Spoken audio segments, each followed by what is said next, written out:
Olá, pessoal! As novas tecnologias facilitam a vida e os estudos, mas seu uso excessivo pode nos distanciar do mundo real.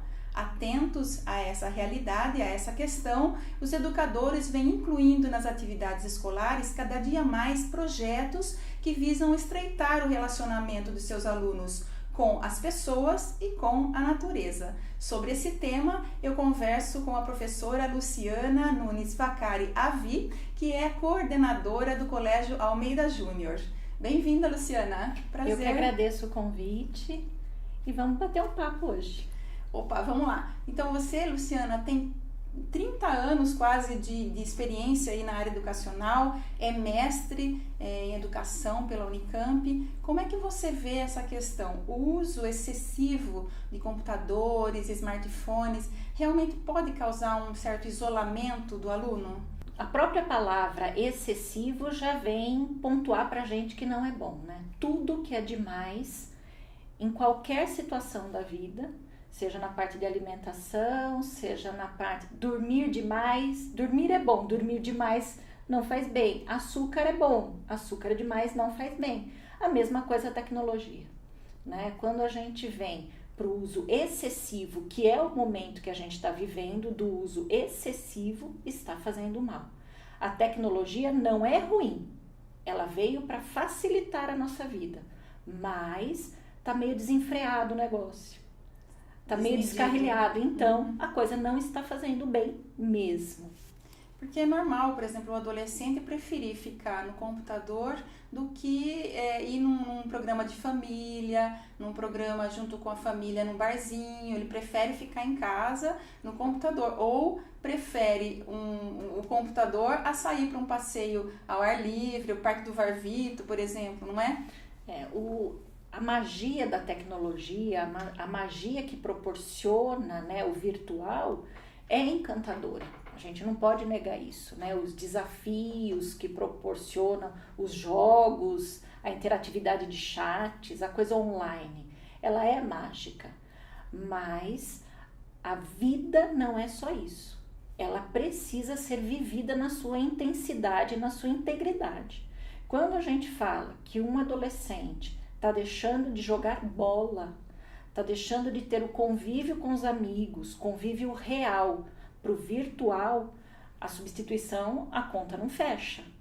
Não é legal, né? Hoje a gente vê famílias que falam, ele não está jogando com os colegas, mas ele está bem, porque ele está dentro do quarto jogando. Ele não está bem, ele não está protegido, muito pelo contrário, ele está exposto. Porque o mundo virtual é totalmente exposto, é uma janela para o mundo, então ele não está protegido. Então o adulto tem que saber dosar isso, né? O adolescente não tem essa percepção. Se a gente for pegar no celular... Tudo que é gostoso, é natural que você queira cada dia mais, não é? Exatamente. Como doce, chocolate, né? Gosto de pular corda, mas se eu pular corda o dia todo, não vai dar certo. Então, essa medida, agora não, esse limite, pode agora não, são as famílias, são os pais, são os responsáveis que têm que pôr esse limite. E quando a gente fala de limite, a gente perde um pouco da noção do tempo quando a gente está na tecnologia, seja a ferramenta que for. Não sei se já aconteceu isso com você, de você abrir seu celular, de você ver as suas mensagens, de você ver seus grupos de WhatsApp, quando você vê, nossa, já tô aqui há quase 1 hora. Imagina a criançada, o jovem que está envolvido com 1000 e outras coisas. O tempo passa muito. E para as famílias, de certa forma, isso, ele está lá quieto, ele não está me dando trabalho. Eu não estou tendo que chamá-lo na rua, eu não estou tendo que andar pelo condomínio para procurá-lo. Mas não está fazendo bem. Né? Estudos já mostram isso, né? Hoje nós temos uma criançada, uma juventude dependente da tecnologia. Da mesma coisa que é dependente de droga. Dependente. Se a gente fala... Dá para colocar nesse mesmo nível, Luciana? Tanto o hospital em Campinas, na Unicamp, no HC já tem um grupo de estudo de professores na área de psiquiatria que já vem tendo os alunos, os jovens dependentes da tecnologia, fazendo tratamento psiquiátrico, acompanhamento, eles são dependentes. Então, perde totalmente o contato social, né? A interação com o outro. E o uso excessivo de tecnologia pode afetar o pensamento, a forma como a criança ou adolescente pensa? As pesquisas que nos apontam são pesquisas recentes. Num primeiro momento, era colocado como os jogos violentos fazem mal, foi meio colocado tudo que vem na tecnologia é ruim, e um outro lado, uma outra vertente, não, ele estimula, ele é bom, as crianças são muito espertas. Essas duas correntes, eu acho que o que diferencia uma da outra são os extremismos, né? Então, jogos violentos, eles deixam a criança mais violenta? Não só. Eles podem estimular isso, mas não é ele o causador. Jogos deixam as pessoas mais... A tecnologia deixa com uma dificuldade de pensar? Não só. O problema é a dosagem. Se é bem dosado, faz bem. O grande problema que a gente vem percebendo hoje é a falta de equilíbrio nas construções desses horários, dessa rotina diária. Quando as crianças eram recém-nascidas, na década de 70, não se colocava na frente de televisão. O pediatra falava, não pode expor, ficava penumbra no quarto, pouco estímulo. E hoje a gente vê a criança disposta a tudo, já sai da maternidade meio que ligada no 220. Com o tablet na mão já. Então, isso tudo tem um preço a ser pago. As crianças estão muito mais elétricas. Às vezes isso é bom, às vezes não. Elétrica, que se fala hiperativa, assim? Elétricas mesmo. Quando a gente fala hiperatividade, a gente está falando de um transtorno, mas quando a gente fala de hiperatividade, elas têm muitas atividades, daí fica difícil, e daí eu volto à pergunta que você está me fazendo da questão do pensamento. Quando a criança vai aprender, ela precisa ter foco, ela precisa parar, ela precisa degustar aquela informação.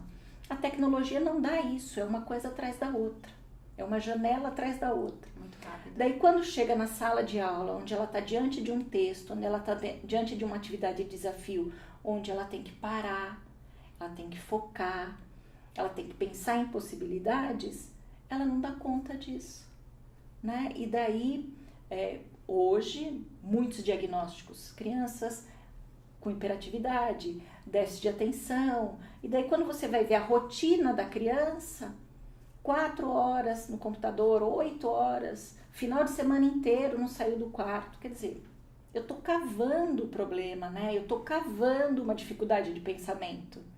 Até a gente mesmo já percebe, eu já percebo essa dificuldade de parar e ter o tempo de ler um livro com atenção, já leio 2, 3 páginas e se duvidar já deixo de lado e vou pro smartphone também. Quer dizer, a nossa geração já sente isso, eu imagino realmente como é que é com essas gerações que já nasceram com a tecnologia na mão. A gente percebe essa dificuldade em tempo real, a gente está vivendo isso.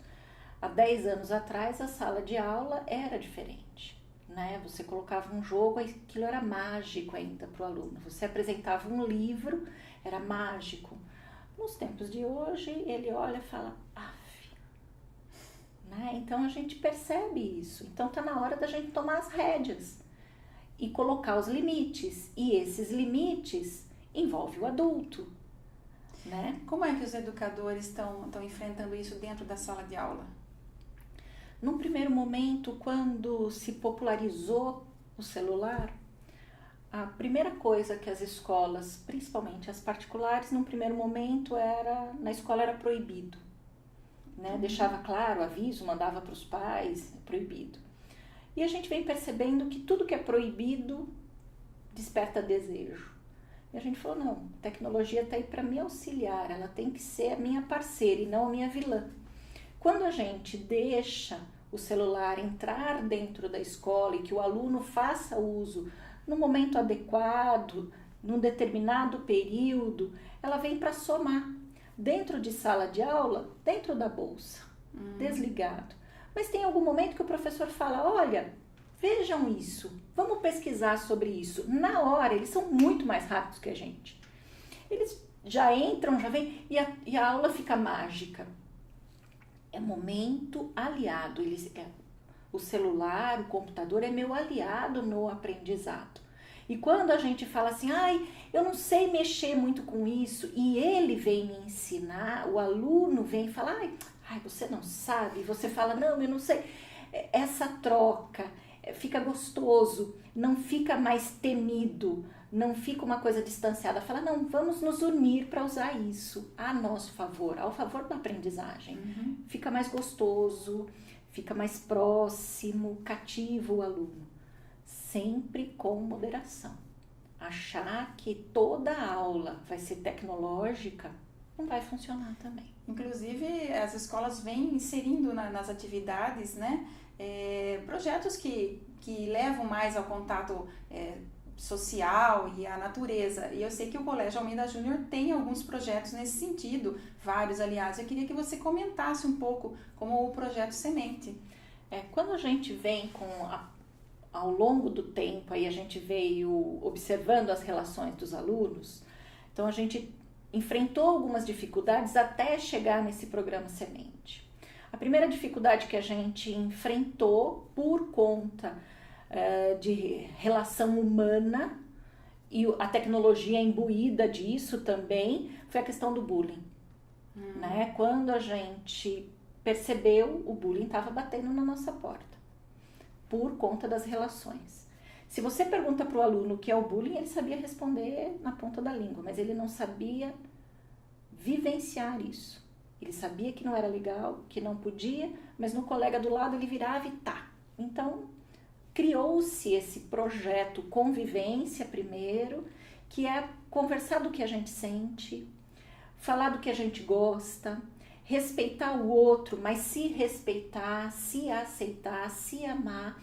Esse projeto foi criando corpo dentro do colégio, com várias práticas, não só discussão, mas pôr a mão na massa. Vamos para a dinâmica, vamos pensar sobre isso, vamos fazer uma ação social sobre isso. Esse projeto foi criando corpo. As famílias foram também sendo engajadas no projeto. E esse ano a gente estruturou o projeto junto com uma equipe de São Paulo, que chama Programa Semente, onde através de um estudo das relações humanas, do autoconhecimento, a gente vem estruturando o material de uma prática que já existia.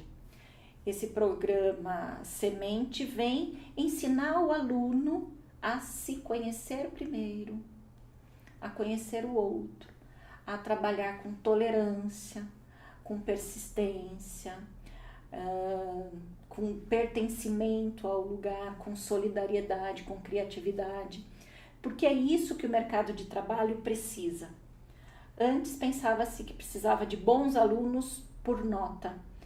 Tinha boas notas, mas não sabia conviver, não sabe trabalhar em equipe, não sabe perder, não sabe abrir mão. É emocional que não funciona aí, né? Exatamente, o emocional, que a gente chama socioemocional, o conviver, o se gostar, saber até o seu limite, os seus próprios desafios. E esse programa vem justamente, de uma forma bem estruturada, a trabalhar isso no aluno, pensando numa geração de século XXI. Né? Que o conhecimento vai estar na tecnologia. Não sei, eu vou lá no Google e procuro. Mas o trabalhar em grupo não tem no Google. O respeitar a opinião do outro, o ser tolerante, não tem no Google. Então, isso que a gente precisa trabalhar. E a escola vem trabalhando com isso, dando prioridade para algumas coisas, né? Ampliando o leque do conhecimento, do saber fazer, do saber viver, conviver, do saber ser. Do cuidar, né? Exatamente. E eu sei que vocês têm lá um outro projeto que os alunos têm que cuidar de um pintinho, de um filhotinho, né?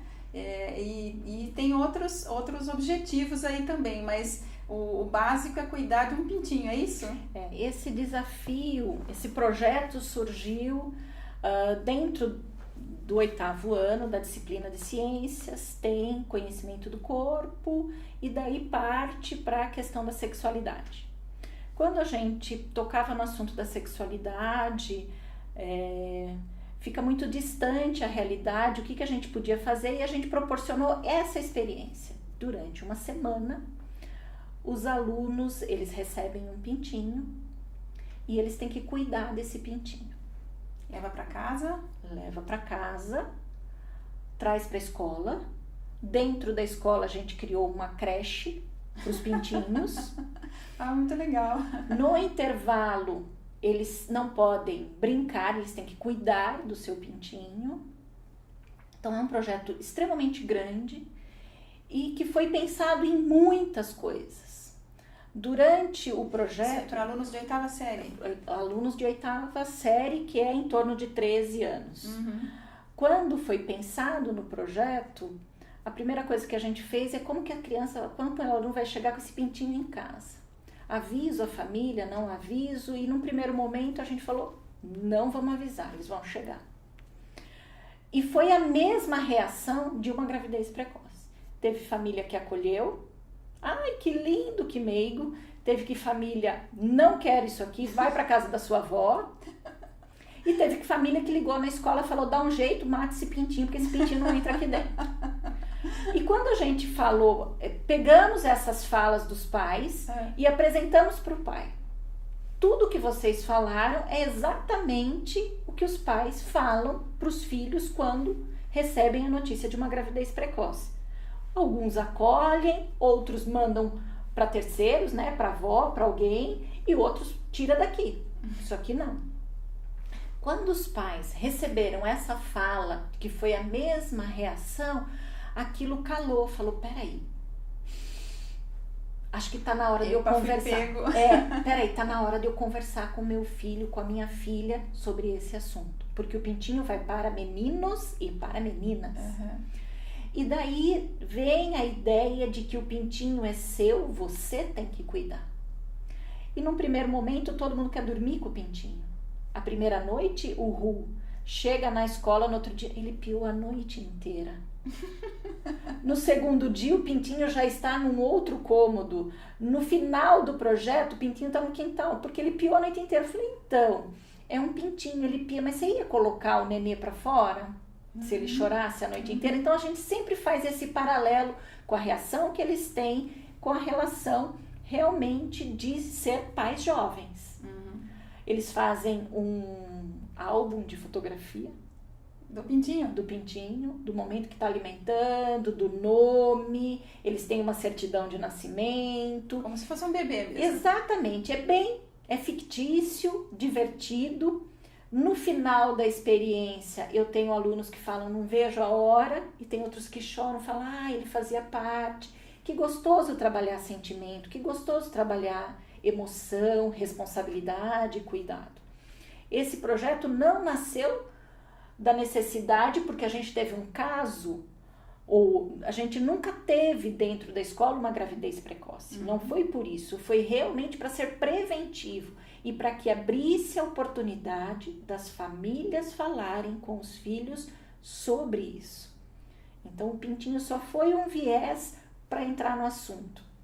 Quando a gente fala de ser vivo, pintinho, a gente trabalha outras relações, né? A gente se torna mais humano diante de um ser vivo, né? Seja ele um pintinho, seja a planta, seja o que for, a gente se torna mais gente. E esse é um dos objetivos do colégio, fazer com que o aluno saia mais gente, né?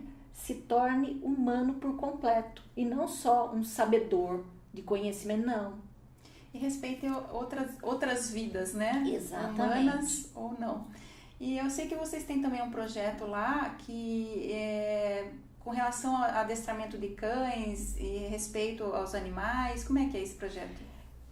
Esse projeto começou como um projeto piloto de um profissional que a gente tem na casa. Ele é adestrador e a gente queria trabalhar muito a responsabilidade social. Mas com criança pequena, como é que você fala isso? Como é que você faz se entender? E surgiu a ideia de chamar esse profissional e que fala dos cães, e depois não só cães, mas dos pets de uma maneira geral, da responsabilidade de cuidar de um bichinho, de cuidar de um animalzinho. E quando a gente fala o cuidar é recolher cocô, sim, o cuidar é pôr comida, sim, é passear, é se preocupar com ele. E a gente já faz esse projeto há 5 anos no colégio e a gente vem um crescer. Esse aluno, ele fica mais responsável com o estudo porque ele aprendeu a cuidar do bichinho, por incrível que pareça, né? Desmistifica um pouco da questão das famílias, de que cuidar do bicho é punitivo. Você quis, agora você tem que cuidar, fica punitivo. Não é punitivo. Muitas mães falam isso, né? Não é punitivo, ele tem que ser treinado, ele tem que ser preparado para isso, tem que ser prazeroso. Né? E a gente está tendo um sucesso muito bom, palpável, concreto, da fala das famílias que vêm nos trazer, que vêm falar do projeto, do que está acontecendo em casa, das preocupações, e isso é muito prazeroso, né? A gente percebe que ensinar matemática, ensinar história, geografia, qualquer escola está fazendo, né?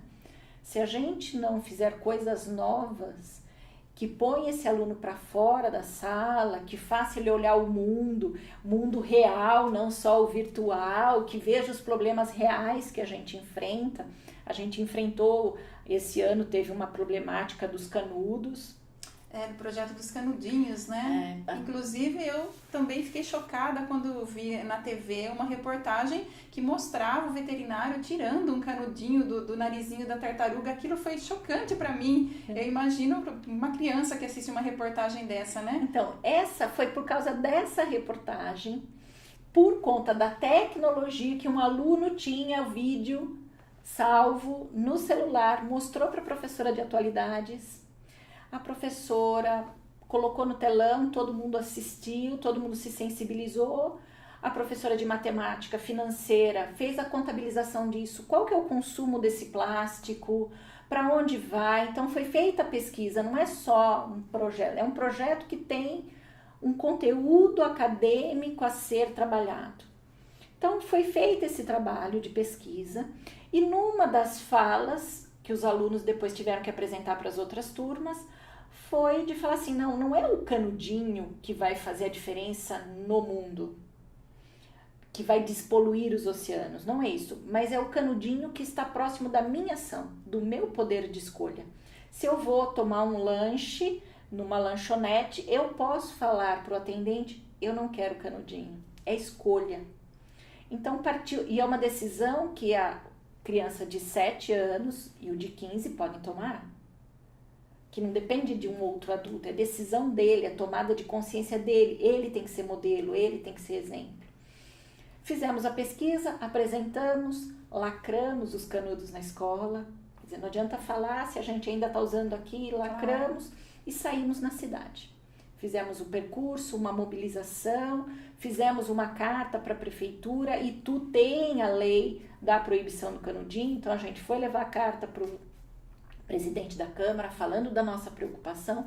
Então a gente percebe que é um projeto que teve um estudo de sala de aula, teve uma sensibilização, teve uma ação, né? Expandiu, né? Tem um movimento, tem um envolvimento do aluno. A sala de aula só tem a ganhar.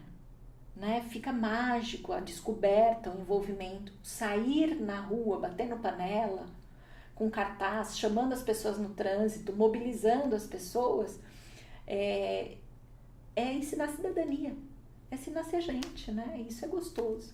E Luciana, como é que os pais devem agir em casa para evitar esse uso excessivo de tecnologia, smartphones, computadores, e dessa forma ajudar os seus filhos a não entrarem para esse caminho do isolamento?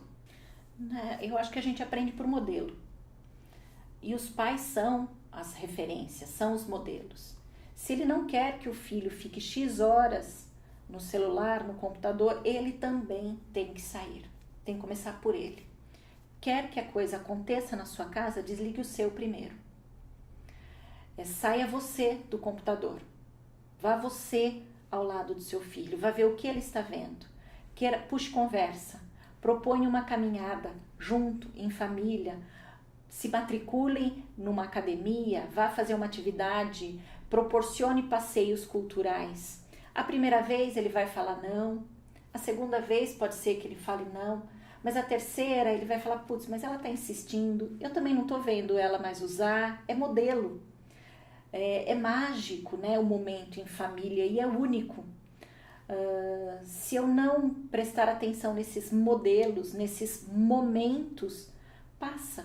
Meus filhos cresceram e hoje eu olho e falo, nossa, acho que eu perdi algumas coisas, não valorizei. O que fica são os momentos, né? Então eu acho que as famílias precisam parar e falar, peraí, deixa eu tomar as rédeas dessa família, deixa eu tomar as rédeas disso, deixa eu desligar o meu primeiro, porque daí como modelo as coisas vão acontecer. O exemplo arrasta, né? O exemplo. A gente aprende assim, né? Então eu acho que faz parte. Luciana, muito obrigada por você ter vindo ao programa e trazido todas essas informações e toda essa inspiração para pais e mães e outros educadores de outras escolas, tá bom? Muito obrigada. Eu que agradeço o convite, estamos à disposição. Os assuntos ligados à educação, eles são muito pertinentes, né? Então daria dias de conversa. Mas que a gente pode marcar outros momentos, né? A gente se coloca e aberto para isso. Lado a lado está sempre aberto. Que tá bom? Eu que agradeço. Obrigada, viu? E obrigada a você que nos acompanha pela ITV, canal 24 da NET ou pelo YouTube. A sua companhia é sempre muito importante para mim. Olha, semana que vem eu tô de volta, sexta-feira. Beijo no coração.